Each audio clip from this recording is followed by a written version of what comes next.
ఊరికే బ్రీఫ్ పంపించండి వాళ్ళు. ముఖ్యంగా 2025 డిఎస్సిలో జరిగిన అవకతవకలు, అంటే ఎటువంటి రాత ఎగ్జామ్స్ లేకుండానే గవర్నమెంట్ యథేచ్ఛగా తన ఇష్టారాజ్యంగా తనకు అనుకున్న వాళ్ళకి డిఎస్సిలో నియామకాలు జరగడం జరిగింది.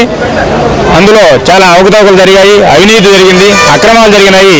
ఈ అవినీతి అక్రమాల మీద సిబిఐ దర్యాప్తు జరపాలని చెప్పి మా వైఎస్ఆర్సీపీ అధినాయకులైనటువంటి వైఎస్ జగన్మోహన్ రెడ్డి గారు డిమాండ్ చేసి, ఈ క్రమంలో ప్రభుత్వం స్పందించినందువల్ల రాష్ట్ర వ్యాప్తమైన ఆందోళన చేయడం ద్వారా ప్రభుత్వంపై ఒత్తిడి తెచ్చి సిబిఐ విచారణ కావాలని చెప్పి డిమాండ్ చేస్తున్నారు.